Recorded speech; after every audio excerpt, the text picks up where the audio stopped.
the thing they all hate to hear is, I want you to sit in this. Like, we have such an urge to rush forwards, and like, we don't like to be uncomfortable. We don't like, not knowing the answer, especially when it comes to ourselves and our lives. The impetus most of the time is, I just want to push through this. So let's push through it. Let's find something. And my advice is always like, no, let's slow down. Let's take a look at it. Let's breathe, because you could just make any decision. Right. But we want to make the right decision. And I don't want you to come back to me in 3 months' time having tried something and it didn't work for you, or you hate it already. I would rather we just take some space. And I think true clarity comes from knowing yourself and what you want. All of my clients, when they come to me, they haven't necessarily had that time to think about themselves and what they want. Greene. Today I am talking with Emily Beecher. She is a life coach who helps women navigate the change when they're feeling at a crossroads and unclear what is next in their lives. And, Emily, I'll let you explain exactly what that means to you. Yeah, I think my favorite thing is when someone comes to me and they say, like, I don't know what I want, but I know it's not this. Or, my job feels amazing. It's what I've always wanted, but I'm just not enjoying it anymore. I just don't find any sort of spark in it. And so I work with loads of women who are facing a time in their life where they're just not certain of things. And for me, that's super exciting, because for me, that's where all the magic is. And so, yeah, I work with them as a coach, and we work through whatever it is that they're dealing with and try to find something that, lights them up again. So when you ask a woman, so if a woman were to come to you and say, look, I'm just feeling uncertain, uncomfortable, I don't know how to articulate it or define it, how do you help them get into a headspace where they find clarity on what exactly they feel uncertain about? So the first thing I think always is about doing a kind of values check-in. I think one thing we don't think about a lot is our values change a lot as we get older, and things we thought were important might not be as important anymore. So the first thing for me is always to find that, like, what actually is important to you now. It might not be what was important when you were 25 and you were setting your goals, or before you had kids, or anything like that. That's always my first thing, is like, where are we values wise? But the second thing, and it's the thing they all hate to hear, is, I want you to sit in this. Like, we have such an urge to rush forwards, and like, we don't like to be uncomfortable. We don't like, not knowing the answer, especially when it comes to ourselves and our lives. The impetus most of the time is, I just want to push through this. So let's push through it. Let's find something. And my advice is always like, no, let's slow down. Let's take a look at it. Let's breathe, because you could just make any decision. Right. But we want to make the right decision. And I don't want you to come back to me in 3 months' time having tried something and it didn't work for you, or you hate it already. I would rather we just take some space. And I think true clarity comes from knowing yourself and what you want. Right. And I think so many of the times that the women that I meet with, all of my clients actually, when they come to me, they haven't necessarily had that time to think about themselves and what they want. Right. Yeah. It's interesting, because I had a few things that really hit me when everything that you were saying is just how people think they need to act, right? It's so difficult to remember that you're a human being and not a human doing. And I think in the doing is when you get lost, right? Or you don't know how to sit with yourself, like you said, and sitting with yourself in uncomfortable feelings, because there's this desire to discharge uncomfortable feelings. And also, the cultural aspect of do, achieve. So what do you say to people to encourage them to stop, sit, reflect? Yeah, I always kind of joke that it's like stop, drop, and roll that we were all forced to learn at school when we were kids, put out of fire. But it's kind of the same thing. And I think what I start with a lot of the time is shoulds. Like, what are the shoulds for you? What do you believe you should be doing? Because lots of times I hear like, oh, I should have it figured out by now, or Not what feels right. and not what feels right. Like, Right. what's not quite right? Explain to me what your discomfort is. Mm-hmm. And then I'm like a little annoying toddler sometimes, and I'm like, well, why? Like, why is that uncomfortable for you? Yeah. Why don't you feel the same way you used to? What's changed? Mm-hmm. And I do think, you know, one of the most valuable things, and the thing that we get so little of, right, is time. Mm-hmm. And if I just said to someone like, oh, you just need to spend an hour a week thinking about yourself, that would be fine. Right. It'd be the last thing on everybody's list, right? But the value a lot of the time is having someone just say to you, okay, well, why doesn't that feel comfortable anymore? Mm-hmm. Why are you having a visceral reaction to whatever it is? I don't ask, what do you think you want? I don't ask, you know, what are you thinking might be next? Because they'll get there. Right. But the reality is you have to really sit in that dark, awkward forest by yourself for a while and work out, you know, what does light you up? What makes you excited? And what could be possible? Because I think a lot of the time when we're in that place of exactly what you said, of doing, and not being, we're just looking at what's in front of us. Like, what's the next thing? What's the next step? What's the next thing I have to do or I should do? All of those things. And actually, there's a moment to sort of pause, be uncomfortable, and be like, what do I want? Right. Right. And there's so much power too in sitting in that feeling of discomfort and realizing it is not going to kill you, you know, which I think is something that can be absolutely terrifying, right? Like I said, discharging the feeling of discomfort, but you grow in periods of discomfort. And that's another thing that I think is really powerful for people to understand, that discomfort is good. It is what gets you to your next step. It is your soul telling you that there is growth ahead if you lean into the discomfort.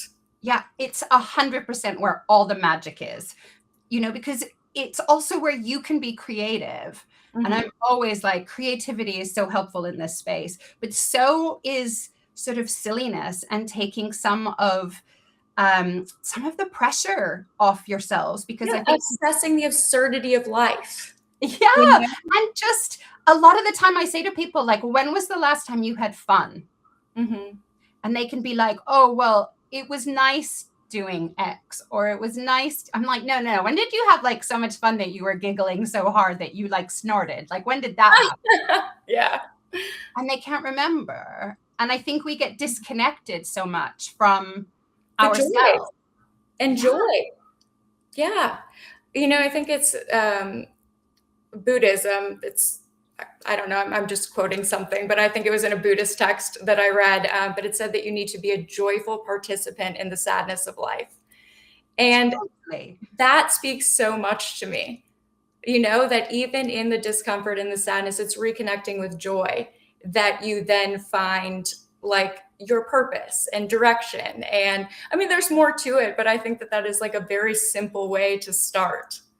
100%. And I think, you know, when you find yourself in like really awful moments of life, for whatever reason it is, there is almost always like, it's why we call it gallows humor. There is always times within that when I can think of some of the, you know, hardest moments of my life. I actually remember laughing a lot. Yeah. And not just because it wasn't funny, like that's not why we're laughing, but we're laughing because as humans, you kind of get to a point sometimes, and that literally is the best medicine for you, because you're in this situation, you are uncomfortable, something awful has happened, but there is a connection and in laughter that really binds people, but it also helps you realize like what's important. Yeah. And it's such a natural reaction, laughter. I was thinking about this the other day because I just had a day where I was like, I would like to laugh. So I was watching, you know, comedy stand-ups on Netflix, and it occurred to me that laughter is something that just happens, right? It's not controlled. It just comes out, and it's not something that we're told not to do either, right? So that is so natural to us to laugh. And I think it's contagious too, right? It's like a huge smile. Yeah, and I think that it helps you reconnect with yourself. So you're not thinking about what your reaction is to something. Laughter is laughter. It's never really been shamed. It is something that is inherent to you that's not been conditioned. Yeah. And reconnect with that and the understanding of your feelings, and your reaction to things. And that is, I think, a very important step in assessing your understanding of whether was this a natural feeling I'm having? Is this, a feeling that was put on me by someone else or society or culture, whatever. But no, that's such a good point. I think starting with joy, starting with laughter, And if you can't find it, that's okay too, right? Like that's kind of the point as well. If you get to this point and you're like, well, I don't find joy in anything. Yeah. And like, well, what are you doing? Oh, And yeah. what does it mean? And who are you trying to find joy with? And how are you trying to find joy? And I think those things are really telling too. Like I am not a person that like you can't get this right and you can't really get it wrong either. Like it will be whatever it is. What you want is you to feel wholeheartedly like this is what I want for me. How Right. you get there, all of that can be, negotiated and navigated later on. Mm-hmm. But finding out what you actually want, like, and knowing that is a huge gift. Mm-hmm. But it's that awkward, horrible phase you have to go through first that everybody hates. Absolutely. What would you say? So, in terms of women, have you noticed a theme? In terms of when women start feeling this way, or, what age are they or what point in their life, or have you not noticed any similarities? I see huge things, and this might be partly as well because of sort of, who I am and where I'm at. I mean, motherhood changes people and their values in a huge way that they don't always get to sort of reevaluate in the moment because you're trying to just survive it. So that's a big thing. I talk to a lot of women who are now in their sort of late 30s, 40s, 50s. I even spoke to a woman the other day who was 65 and just been diagnosed as having ADHD. So I deal with a lot of people that are a lot of women that are late diagnosed neurodivergent. And that is a huge moment of metamorphosis, I think, because for me, I looked back at my life when I don't know what it's like there, but here in the UK, when my daughter was diagnosed first, and when they diagnose your child, you're basically called into a room and they say, so, they said Maisie's ADHD, it's hereditary. Okay. And then they just sit there really quiet looking at you. And I was like, oh. You're like, ding, ding, ding, ding, yeah, ding, ding. That must be me. Yeah. But it was like a light bulb went off and tons of things made sense to me about my own life. And I think there's definitely a process that people go through with that. But I think that's one of the big moments that brings people to me because they're like, wait, I've believed a whole pile of things about myself for a very long time. Mm-hmm. And some of them aren't true. Yeah, it's the deconditioning part of it that is really challenging. And thinking about all of the outside influences that you had in your life that led you to change your behavior, to dictate your decisions, to fit in certain ways. And then you end up at a point where you're like, well, goodness, I did everything I should do, right? I did everything right. I look great on paper as a human, but you don't feel any of the things that you are supposed to feel or that you were taught that you would feel by doing all of these things.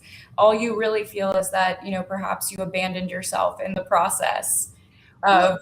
And who are you anyways? I think that's a huge thing. And I think, the number of us that hear sort of either lazy or, unreliable or any of these sorts of things that have to do, flaky or, daydreamy or ditzy. Yeah, or you don't come out of the womb thinking that you're daydreamy, flaky, you can't keep a schedule, whatever people tell you, you're loud, you're too direct. Those are things people teach you that you are.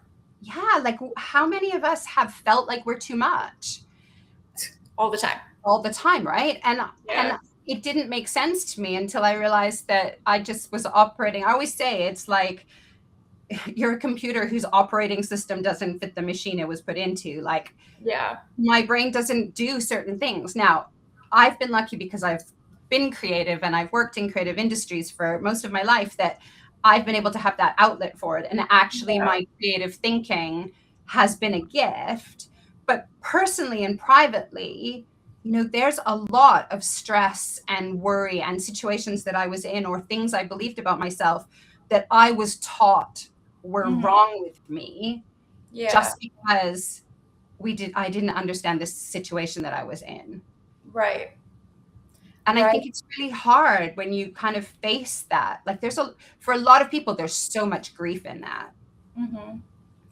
Yeah, no, I can really relate to that. I mean, a little bit about me is, so I went through a very difficult period of time where I essentially lost my entire identity. Okay. So I lost my marriage. My husband betrayed me pretty terribly, lost my job at the same time that I had worked at for nearly 8 years and devoted my life to, and then also had a serious health issue. That also, like the way this health issue, I had to have surgery on my face. So it completely transformed the way I looked at the time. And I remember thinking, I used to be able to look into a mirror and define myself as, I am Ashley Greene. I am the wife of so-and-so. I am, about to be partner at a big CPA firm. And then it was all taken away from me. And I had to sit there and look in the mirror and say, I am what? And it took that much, for me to think about all of the things that I had done in my life that led me here. Like that I had made, arguably the right decisions, right? Everything your parents tell you to do, or everything society, culture tells you to do. And it led me to a place where, I had been stripped of everything, but then I also had to reflect on the fact that I think all of those things were taken from me because I was in that state of mind where I was not self-reflective. I was being a human doing instead of being, and I was going through the motions and neglecting what felt right to me. And I think the universe or whomever you want to say was just like, all right, yank, you've okay, girl, like it's time to pay attention. Right? You've been ignoring everything for way too long. And, it's so important, for people to have that understanding that when things start to feel uncomfortable, it's time to stop and reflect and not double down on it.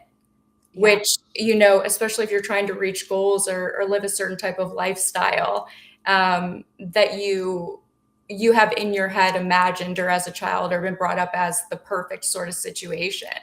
You're like, okay, well, this feeling of being uncomfortable will pass if I just keep going.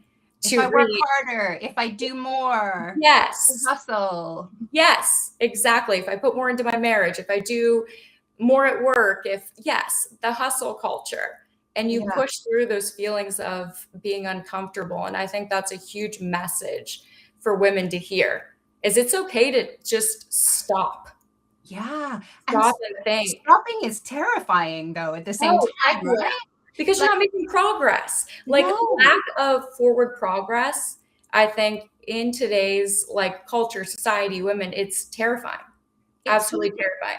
And it's also defined by other people. So all of a sudden, you're kind of going against that moray of that everybody looks at you and, you feel very judged, or you're in anticipation of judgment, whether it comes or not, often really varies, but you're prepared for people to look down on you or think things about you or various things, because the stopping means there is a backlog of stuff you've not thought about or you've not addressed. Oh, yeah. Oh, and like you saw, I mean, you had the most horrific avalanche of stuff, but I always say to people, you can leave this, you can pack this in a little box and put it under your bed, but it's coming back to find you at some point. Yeah, and that is an absolutely good point. And that's what I would like women to hear, is that I ignored so many times where I felt discomfort because there were things I was trying to achieve. I don't know why I was trying to achieve them, besides the fact that, that's what you're supposed to do. Work hard, be a good wife, take care of yourself, all of those things. And it went right under the back burner, the discomfort that I was feeling. And then it became this huge thing, obviously, And of course, like that's only the most natural response to anything like that, because I always say that you're kind of stuck on the ground and like you're in the rubble of your old life. And Mhm. you do have to sift through everything, and you have to pick up every shard of glass and every piece of rebar, and you kind of have to turn it over and be like, do I still want this? Like, does this still serve me in any way? But Yeah. you don't just get to build something new like a sandcastle out of the rubble. You got to look at what it is, and you've got to like make some piles and decide, like, does this serve me? Do I want to carry this for the rest of my life with me? Yeah.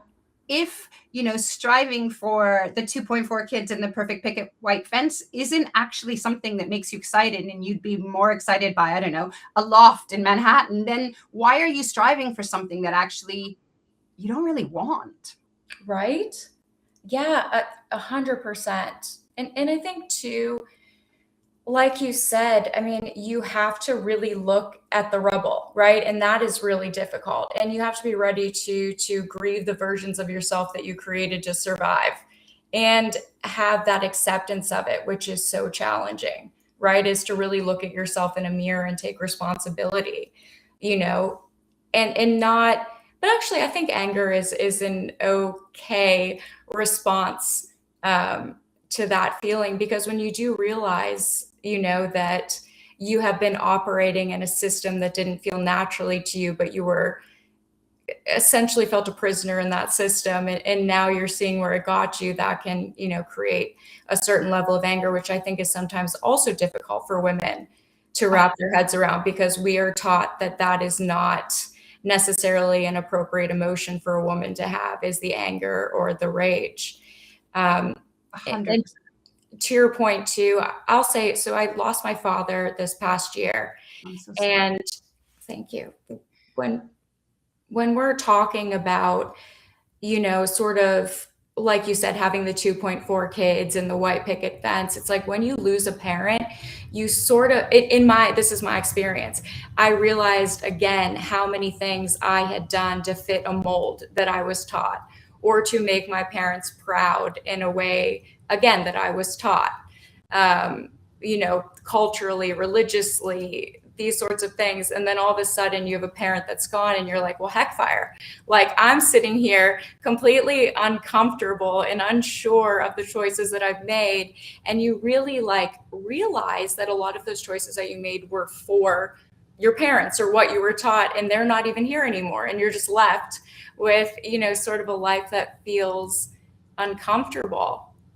And it's really hard to look at that. Like, on one level, of course, you do those things. Of course, we respond like that because, we are part of a system as well. But on huge levels, a family is a system and a community, and we want to show up for our communities. I think what's tricky is we're also, going back to what you said about anger, we're also not taught how to identify our emotions a lot of the time, like Right. actively.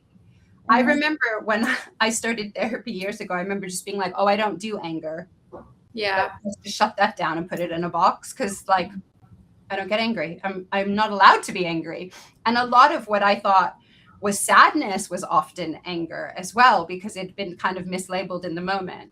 And I think anger is definitely one of those things that, like, you can't deny any emotion Right. and think that you can move through everything without it, because it's there. Like, you might be shutting it down as much as possible, but it doesn't mean it's not there, and it doesn't mean that you're not responding to it, even if you don't realize you are. Yeah. And I think that shutting down any emotion leads to anger. And Yeah. I think that is the understanding of, well, another understanding that we need to have about anger. Yeah, it becomes a thing. Like, I think for me, I just was always like, well, I don't get angry because I'm spending all of my time trying to be everything to everyone. Like, I spent my 20s being a chameleon, and I used to sort of joke to people like, oh, who do you need me to be today? Like, I'm here. I'll chameleon myself into Yeah. whatever makes your life easier, makes you happy, in a sense that I get a sense of like, oh, isn't she helpful? Isn't she useful? All of those things that were very much a point for me growing up. Like, you always had to be pleasant and kind and helpful and polite. What you wanted didn't matter. Well, because women are taught to serve and to be caretakers. Yeah. It's really cool that you're touching on this, because I've been talking a lot with my friends about this, like both men and women, because I really got in my head thinking that men were the most selfish creatures in the entire world. But I think I was also envying the fact that they could be selfish. And there is shame in being selfish for a woman. If you're taught a specific thing like we're talking about, there's shame in it. There's huge shame in it. Mm-hmm. Because you're made to feel like you're betraying your entire gender, but you're also betraying like how you were raised and the people who raised you and all of those things. And I think absolutely there is envy and jealousy in that, because how easy does it look on the outside anyways to see all of this happening? Oh, it looks, I mean, I talk about this a lot. Like, there are people that drive me mad because they are just using people or they're being selfish, but they always end up at the end of the day with what they want, right? They always get what they want. And then, we're sitting here being kind, polite, serving, not being angry, not speaking out. And then we're sitting here like, I didn't really get anything I wanted. And now I'm angry, but I don't really understand that I'm angry. And there's like this, it's something that I think women need to have more conversations about, is what is the balance? Yeah. Right? Between being overly selfish, or I don't know, however you want to articulate it, using people to get what you want, but then also having a voice to say what you want and setting boundaries. So that is such a difficult balance to find, right? It's understanding and how to put those pieces together. And that's probably a lot of what you talk about when women are at a crossroads, right? Because they've given so much of themselves to everyone else and then have found themselves, I would say, essentially with nothing. I don't want to say nothing, but there can be that. What you wanted, like that's not what you wanted. Right. Nothing that was inherently what their heart wanted. Yes. And it's so interesting that we're having this conversation, because I've had it with a couple of my girlfriends recently, because I asked for something that I needed in order to do a project recently. And it sent me into the most, I'm being difficult. I'm being so difficult. Mm-hmm. And I was like, I don't like this feeling because I'm not being difficult. What I'm asking for is pretty basic, actually. It's not the moon. I'm not asking for the moon. I'm asking for some just sort of general protections in going into a new project. And a girlfriend of mine was like, what's difficult about that? Mm-hmm. And she was like, how many times have you been asked for worse things? And I'm like, yes, okay, fine. Yeah, I have been asked for near impossible things. And I didn't think they were difficult. I thought they were, negotiating and protecting their work, their business, all of those things. But it was really hard for me for a little while to be like, this anxiety I'm feeling is because I feel that way. Not because I'm doing something wrong, not because I am being difficult. Mm-hmm. It's not my job to make them feel better. Mm-hmm. You just hit the nail on the head, because that is, I think, when you have grown up in an environment as a woman where you are taught to serve and make everybody comfortable, that anytime you are potentially making anybody feel a level of discomfort, you feel more discomfort than I'm sure they do, right? Because it is so ingrained in us not to be that way. Yeah. And I definitely went through the whole thing of like, just email them and tell them it's not a problem. And I was like, actually, in this specific instance, I couldn't do that. Like, there was just, there was too many things at risk. And I was like, no, you can't do that. And ultimately, if you don't get it, what are you going to do? Because there was a time in the past where I would have been like, okay, fine, don't worry about it. Whatever. I'll give up everything to make you, the random people I'm negotiating with. Yes. Feel comfortable. Yes. At your own expense. Yeah. And that is the line that you need to understand and not to feel guilty about. I've been working with a spiritual advisor, and one thing that we worked on that made the most sense to me, that really helped me in this situation, was, so she told me to give a name to that feeling. And it's funny, the name I chose was Dennis. So Dennis was that feeling of anger, that Dennis was that I need to be responsible for everybody else. So like this version of me named Dennis, this part of me.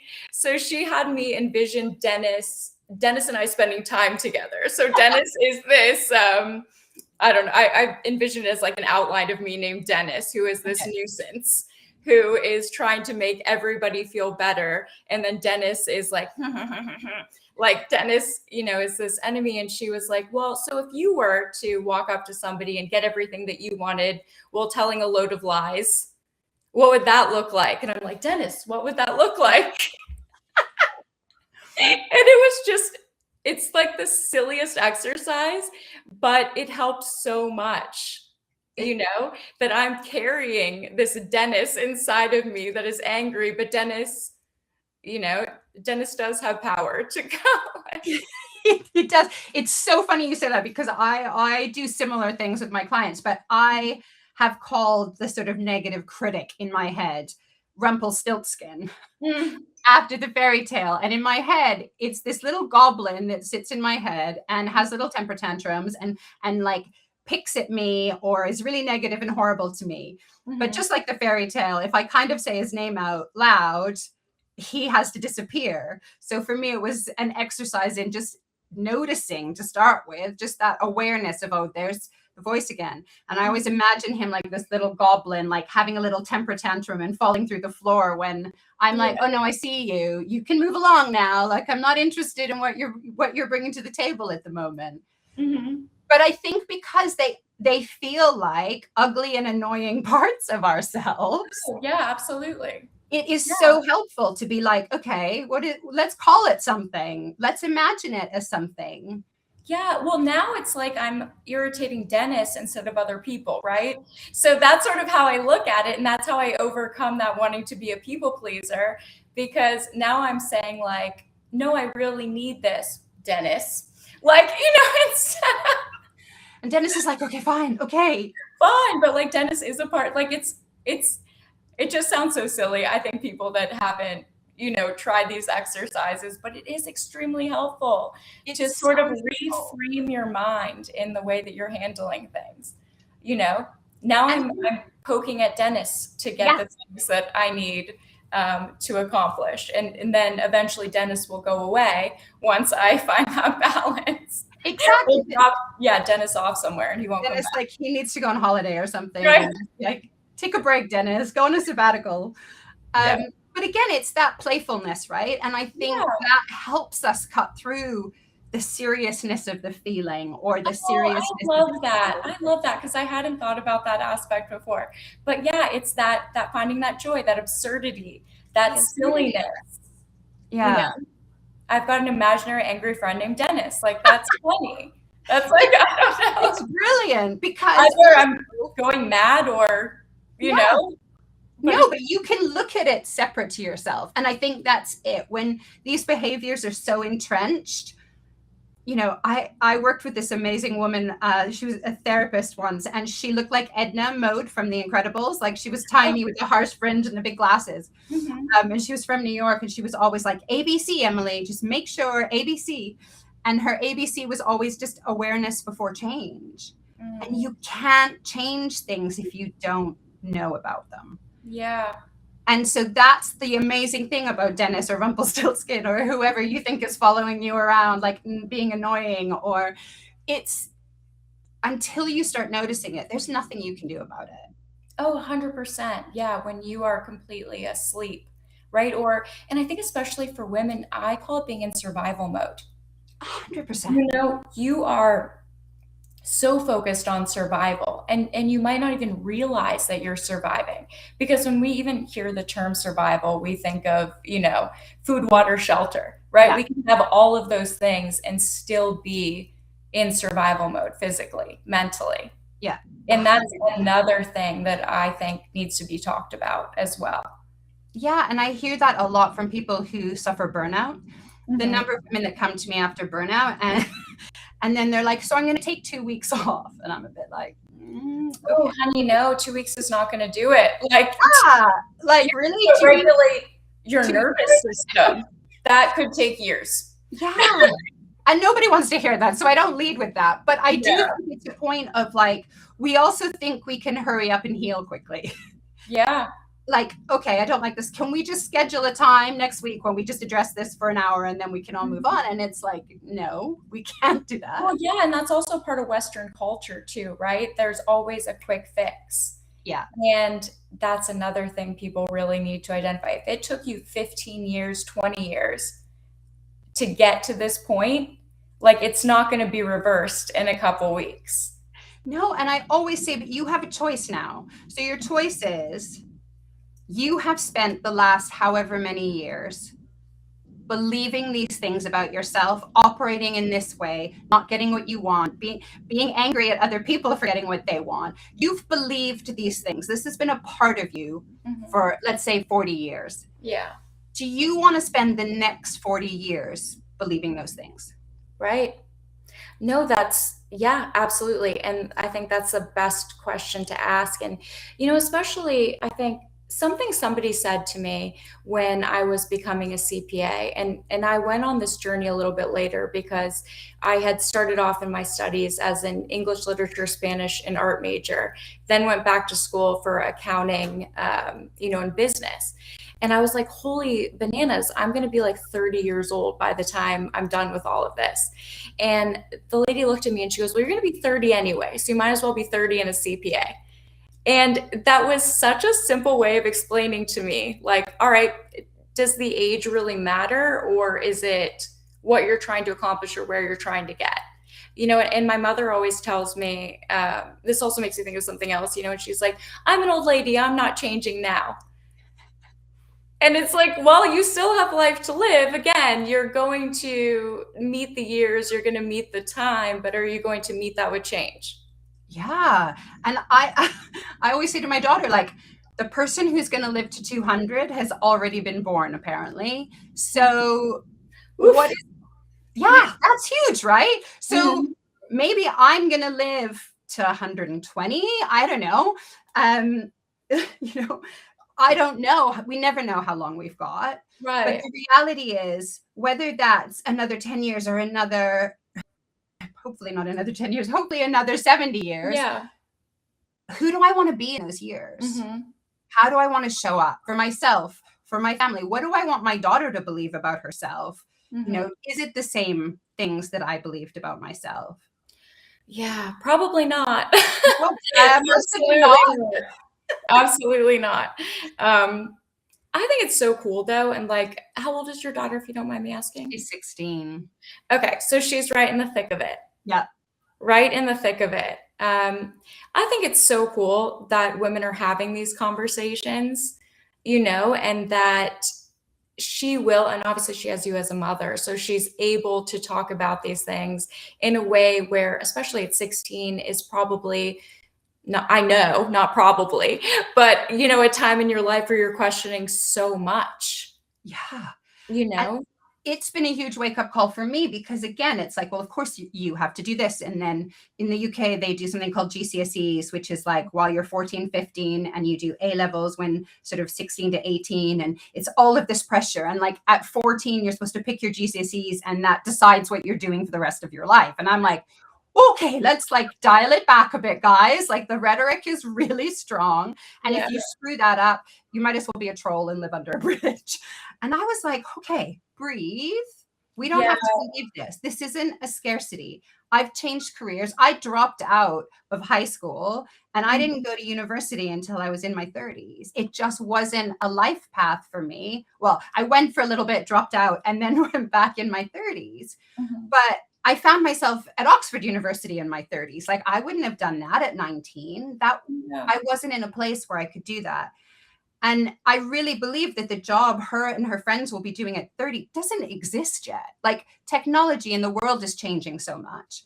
So exactly. No, Why are we pressuring them to make these giant life decisions? well, and I've talked to my mother about this a lot, and my thought on that is, so I am a millennial and my parents were boomers, Yeah. right? They were older when they had me, and there is that a huge bridge. There's a huge difference between, I mean, we skipped an entire Gen X generation, right? Yeah. So there's that whole bridge, but being raised by boomer parents who arguably, like, their life was a little bit simpler. And when I say simpler, it was that, they may have had five choices, right? Yeah. Or five choices. And we have an infinite amount of choices now, right? Yeah. So I think that the education system and all of these things, they're still operating in that mindset that there is a simple way to life. And there is, we can find a simple way. We just, have to go off grid, but it's not necessarily, a reality in Western culture, simplicity. And it might not be the simplicity that we want in our lives, right? So that, I mean, I think those systems were in place for a completely different time period. Yeah. And even the way kids are educated, like everything about it. So it's been so interesting for me to go through it and be like, wait a minute, why do I believe you have to do things in this order? I didn't even do them in this order, but there's still a part of me that's like, it has it ingrained that you do X and then you do Y and then you do Z and then you keep going and you do this. And every now and then I'm like, okay, back it up. Like, you could throw that all away and do something entirely different. Like, completely. We don't have to do what we're told. And I guess in some ways, that's what we come back to, is a sense of, I need to do what I've been told. And when we do what we've been told and it feels gross, or we're like, this is so unhealthy, or I made the choice, I married the person I was supposed to marry, and I did the things that I was supposed to do, and there's just no fulfillment in it. Yeah. And I think there just needs to be a broader perspective in the way that we view everything.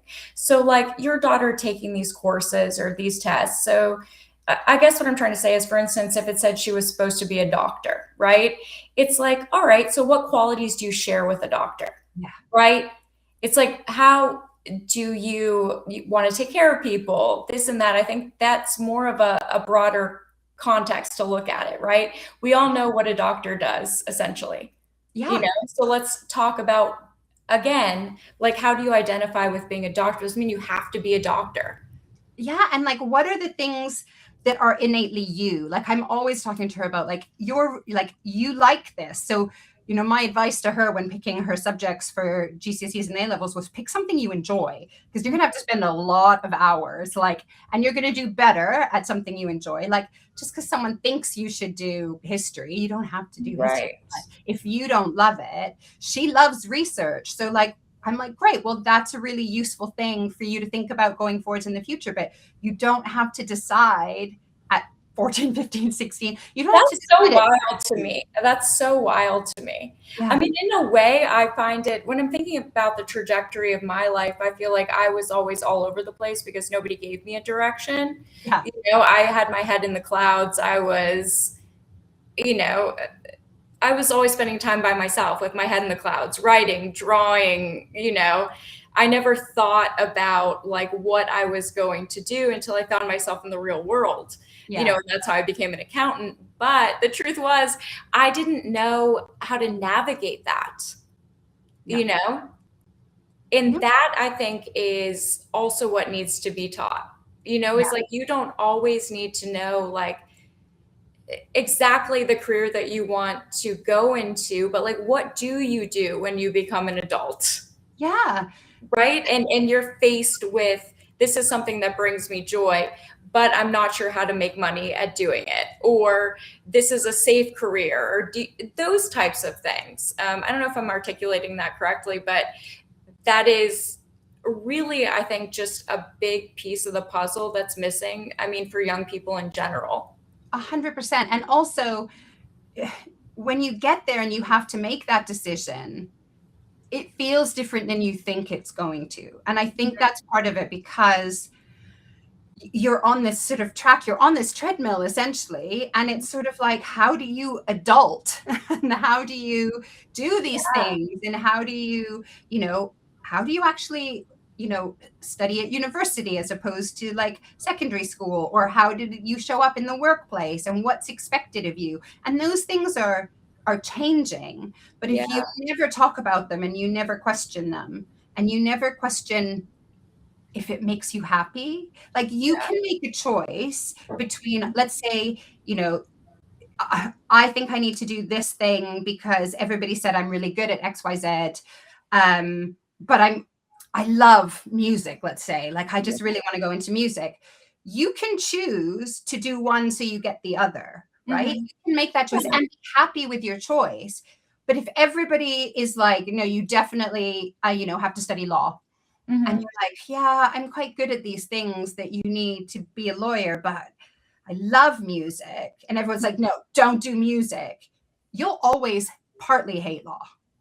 Oh, of course, and then you'll Right? lose the music out. I mean, that's really sort of what happened to me was being a creative and then getting into what I do, which I get to deal with creatives, right? I get to advise them, but and I found ways to be creative in what I do, but it's not a full expression of my creative self.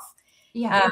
And one thing that I've been, tinkering with in the way that I run my practice, because a lot of my clients are Gen Z. Okay. So I, what I'm really developing and thinking about a lot is how to help them understand, finance, the economy, how to survive while doing what they love. What does that look like? Yeah. Having a real understanding, because I think a lot of the anxiety comes from a lack of understanding. Like there is a real issue with financial literacy. It's In crazy, isn't it? Like, you I'm can, gonna let you finish. right. I mean, you can be an artist, you can do these things. I will explain to you how you do that, what you can afford, what that life will look like. And I want to do it in a way that is like something that they understand and doesn't bring them so much anxiety that they're like, oh no, I can't do that. I Yeah. can't be an artist because, I've been taught that that's not going to pay my bills. Yeah. And it's like, no, you absolutely can. But these are also other choices that you should make, or the things that you need to strip away, as far as needing to own a home, or those things that your parents or whatever society has taught you that you need to, the metrics that you need to meet at every age level. And that's something that you need to be comfortable with. So understanding the financial literacy of that, and then also what you're talking about, too, is when you have to decondition yourself to also be okay with that. Yeah, 100%. How do you bring that? Because you're clearly a creative thinker and a creative expressionist. How do you bring that into your work for you? So I sort of think about what I do, and what I didn't realize, because I had spoken with, I do a lot of interesting, I kind of try everything, right? When it comes to like spirituality. And so I had talked to a past life regressionist. Okay. And she had told me that in this lifetime, there were a few things I was supposed to do. One of them was to overcome the fear of betrayal Okay. and to transmute that into, or alchemize it into, something good. So that was one thing. And I think I'm working on that one, but there's been plenty of That's that. a big one. But secondly, she said that I was going to run a wellness center for financial freedom, which I thought was maybe the wildest thing anybody had ever said. I'm like, goodness, what does that look like? Now I've had a lot of clarity in realizing that, my clients are Gen Z mostly. So I'm listening because they feel and are able to express themselves and have so much more information than any of us ever did. And I listen and I understand their hearts, their purpose, what they're trying to accomplish. And every time they say things to me, it'll be, Ashley, I really need to own a home. Well, why? Like, what are you feeling? And it's like, well, I'm traveling too much and I don't have a home base. And now I need to have this home here. And it's really dialing down on where it's coming from internally, and what void they're trying to fill. and getting through that part to make sure that they're making financial decisions based on something that is really right for them, or doing what they should do. And I think that's a lot of times where people find themselves in difficult financial situations. Is shoulds. It's always the shoulds that. Yes. And that is, I think what I'm realizing is that's the wellness aspect of it. Yeah. Yeah. And it took me I had this reading a couple years ago, so it's now starting to click, that's really what I'm doing, is sort of approaching it in a different way. And it's not having like this should, right? It's not like you should earn this amount of money. You should, when you meet that metric, you should have this much in retirement. You should then invest in this. You should own a home. You should be hitting all of these touch points. Yeah. And I'm really trying to redefine that in a way where it's okay not to meet these touch points, if ever. And they don't always make sense based on what is going on in the economy financially. And I explain that you don't need to buy a house because it is not A, going to make you feel better, and B, is not the best financial choice. Yeah. It's sort of, taking out the, the standard method. Well, that's just it. Why am I going for this thing? Do I want it, right? That is the most important. Is this deep inside me something that I want and I will enjoy and I will be happy with? Yeah. It's and the other thing too, I've started to explain to people, especially women too, because women are we're so much more independent now, right? We're not thinking of marriage as survival anymore. No. So it's a woman who hasn't been taught, just like I wasn't taught how to survive on my own. It was all right, you get married and then you guys survive together, or that's part of your survival, or don't have, that drive, the same drive that men do, that is, a deterrent, right? Mm-hmm. Or it's, I was always taught it's something that men will find repellent. Yes. Really? Yeah. Yes. But I was talking to a young actress who's 25 years old, and she really wanted to buy a house.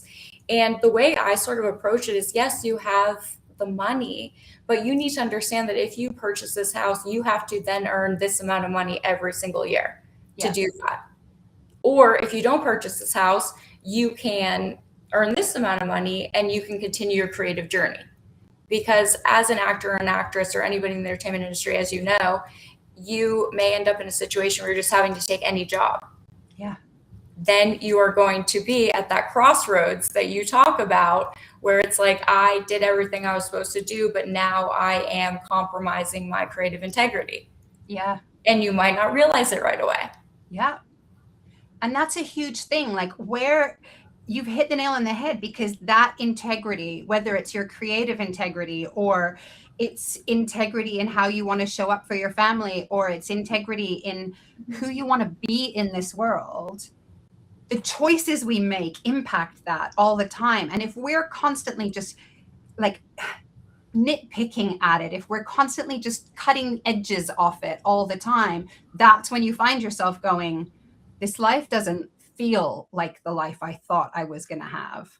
Yeah. It might look like it. It might look, like you said, on paper, it looks great, but in it doesn't feel great. And I'm having to then make quick knee-jerk reactions. I'm having to keep pedaling my little hamster wheel, because I'm so afraid that if I stop, all of it's going to fall apart. So I will make those quick decisions and I won't think about them fully. And then eventually you find yourself somewhere that you're just okay, ick. Ick. Yeah, ick. It's huge ick. It's okay, wait. Mm-hmm. And that feels terrifying, to have that, gigantic amount of ick around you. Well, completely. And I think in my small way, or whichever way I can, is trying to explain finances in a different way to young people who are successful, that they don't have to follow the same path that they were taught. Yeah. And I think that is, I don't know, in my way, keeping people from getting to that ick point. Yeah. I mean, I think it's amazing. And it's so much of what I do in coaching is what you do. It's the why, right? Okay, Yeah. that's a should. Why should you? Or is this going to make you happy? Because this is what it means if you do A, and this is what it means if you do B. And Mm-hmm. financial literacy, 100%. I'm like, I remember leaving home. I left home at 17. I didn't know how to pay bills. I didn't know anything. And I'm like, we teach kids about so much stuff at school, but we don't teach them about taxes and mortgages and interest Oh, rates or any of that stuff. huge financial literacy problem in Yeah. Western culture, 100%. I think that adds to a lot of where you're probably meeting women. I think that if financial literacy was taught a lot earlier, that we would be in a much less of an ick place when Yeah. you get to your 40s, 50s, because it's usually, I mean, and you can speak to this too, but I find when people have that really ick moment is when their finances are not matching up with the choices that they've made. You know? Or, yeah, or with where they actually want to go. Mm-hmm. You know, Yeah. and I remember speaking to a guy once, and he was like a huge senior partner at a huge sort of like business consultancy firm. And, you know, they had the houses all over the world and they had everything. And he was like, I don't know how to do something else. Like, this is killing me. He was so ill. He was like, but I literally feel like I have to get out of here and go and start keep doing it, because the impact and the ripples of all of those choices that I've made, undoing that is going to be really, really difficult. And Oh, he yeah. was like, I feel like I'm having to choose between unraveling some of the things that I've built and actually being happy as I spend the rest of my years on this planet, or I keep everything exactly as it is and I pretend that there's no problems and I'll probably be dead in 10 years. Yeah. And he Well, was and like, when you you think of make, it like that, and he had kids, and he was like, when I think of it like that, it's a no brainer. I choose more Mhm. time. I choose me. I choose those things. But it's really hard when you've made all of these decisions and the finances, even if it's the future finances of it, are Mhm. just like, okay, well, how much more would I have to give up for that? Mhm. What would happen if I made a different decision? Yeah. Well, and you, another thing that you touched on too is that people need to realize that when they get ill or when their body starts responding, that that is something that, like, you've taken that discomfort a little too far, Yeah. right? It starts Yeah. up here. Yep. Right? Oh, It your starts body up will here. always let you know when it is done. 100%. It starts up here. It starts as this nagging thought in your head, and then it manifests into your entire body and being Yeah. being out of alignment. Yeah. And when that happens, like, you gotta like press that like eject button, right? Like that stop, like stop. And Um, that's why burnout, like when I talk to people about burnout, I'm like, okay, you have pushed yourself. You have ignored everything about how yeah, much sleep you need, how much work you can do, how much being on all the time, everything. This is like having a heart attack. yeah. Your whole body is shutting down. Your brain isn't working at the capacity that it has. So if you'd had a heart attack, would you go and run a marathon 2 weeks later? Hmm. No. So you need to change things. This is your moment to be like, okay, what matters? Hmm. Because your body and your brain have just said, we're done. Oh yeah, they've completely disconnected. Yeah. And from your soul too, right? Yeah. That's when your body starts running your life rather than your soul and, who you inherently are. That's when everything 100%. has has gone wrong, has gone awry. But it's not something that you can't fix, No, it's but all fixable. oh, it's all fixable, but it definitely takes, like, you gotta stop right in your tracks. Yeah. And you've got to sit in the uncomfortableness of, I kind of made this. Oh My yeah. choices have made this. That's the hardest thing too, is for people to realize that they made the choices that got them there. Yeah. Right? Because it's so easy to say, I did what I was supposed to do. They said work hard, but that didn't yield the results that I wanted. And blaming yourself, or I don't want to say blame because that has such a negative connotation, but like taking responsibility, saying, I made these choices. I made them in good faith, but without an understanding, right? But now I'm going to make choices in good faith with an understanding. Yeah, 100%. And like, I got here, and that's okay. There's a huge level of self-compassion that I think you need to go through that journey of like, yes, you made those choices. Maybe some of it was under, false pretenses, or as what the outcome was going to be, or, you believed whatever you believed. But number one, you're also choosing now to do it differently.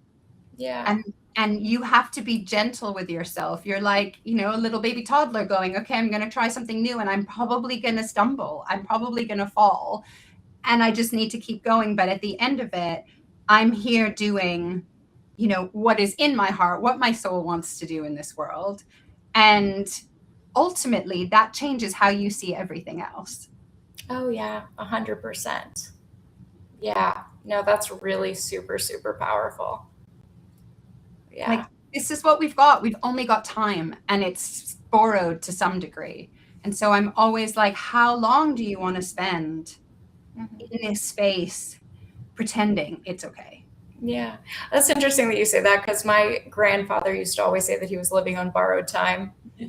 I don't know, that just... It's a great expression. I love it. It really is a great expression. It's a little bit of grace, right? When you know that you have been living outside of what your purpose is, or, you've been resistant to the change, even though there is that nagging feeling, of, your inner self, your soul, your spirit, whomever, whatever you want to say is speaking to you. But, if you continue to ignore that voice, you are living on borrowed time. You're living on grace. Yeah, 100%. And I always think of it, you're in the car and the engine light's on. You're just keeping driving. Like, what do you think is going to happen? And I'm also guilty of that, though, too. I'm not like, but it's a great analogy. A bit further, but ultimately, at some point, like, you got to stop. But there are 6 other lights that are going to come on after that. It's just going to get louder and more annoying, and you're going to be like, okay.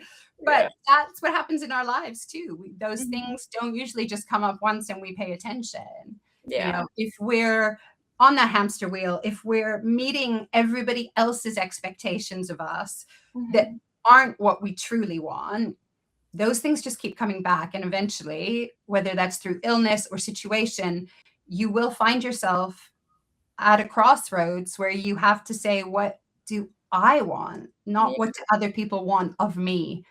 You know what scared me the most? Like, after my divorce and coming to the realization that how much I was doing things for other people, but by proxy was taking care of myself, was that when I was married, I cooked a lot. Like, I loved cooking and making very healthy meals. And after we separated, I realized that I didn't know how to just feed myself. Yeah.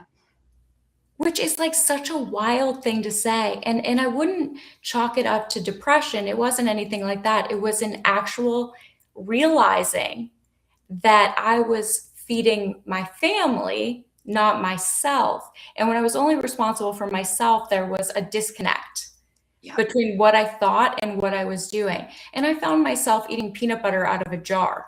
Yeah. Whereas I would have had these elaborate, beautiful meals, well balanced, and invite family over. And, that hit me like a ton of bricks. It's so funny you say that, because I hear that from so many women. Like, I'm the same. Like, even if, Maisie's away with her dad or she's on holiday or something, I literally am so pathetic. Like, I just will probably live on toast. Maybe some Nutella, but mostly toast. And I'm like you. I'm a huge cook. I love putting a meal together. It's how I show love. Like, it's kind of a running joke that I don't know how to cook for less than 6 people. Well, so, okay, you hit the nail on the head. You're showing love, but not to yourself. Not to myself, no. Yes, and so that's the point I'm trying to make. It's like, I realized that I know how to show love to other people, but not to myself. Yeah. And I think that is one of the biggest things that women need to learn. Yeah. Is that it is okay to show the same love to other people as you showed or it's okay to show yourself the same love that you show to other people. Yeah. And And actually, it's important that you do. oh, You know, 100%. it Yeah. is that oxygen mask. You have to put it on first. Like, otherwise, you're passing out and everyone's done for. Like, women, especially today, like, they're juggling so many things. And we talk about the mental load all the time. But I'm like, what do you get for you? Yeah. What Yeah. is just for you in Oh my all of gosh, I'm realizing that we've gone really long. Michelle's gonna it? Sorry, Michelle. Sorry, Michelle. No, this is very indicative of me, especially if I'm enjoying who I'm talking to. I Oh, will no, just it's been go an amazing forever. conversation. I know. And another thing that we joke about, which I'm so bad at, is that transition to like ending Oh, the God. conversation. I'm just like, oh, well, that was great. Thank you for another Thanks episode. so much. Bye. Yeah. But you know, I would like to continue talking to you, but I know that I sort of have to wrap it up. Yeah, no. It's Yeah. brilliant. It's been such an amazing conversation. But tell, you know, the listeners, which I hope there will be some pleasing, how they can find you. So the easiest way to find me is my website, which is emilybeecher.com. That's got all my coaching stuff and all my jumping off points. It's the best way to sort of get in touch or just find out more. So yeah, that's me. Awesome. Well, thank you so much. I super enjoyed our conversation. I really did. And I think it's so important. I'll say it again and again and again, you know, until people's ears are bleeding. But it is so important for women to be having these conversations and to work hard to find ourselves in places where we are happy, healthy in mind, body, and spirit. So thank you so much for sharing your insight on that. And yeah, thank you for joining Adeptus On-Air. Oh, thanks so much for having me. It's been amazing, Ashley. Thanks for listening to Adeptus On-Air. If you like this episode, please subscribe and leave a review. The views and opinions by the podcast speakers and guests are solely their own and do not reflect the opinions of Adeptus. This podcast provides general information only and is not intended to constitute advice.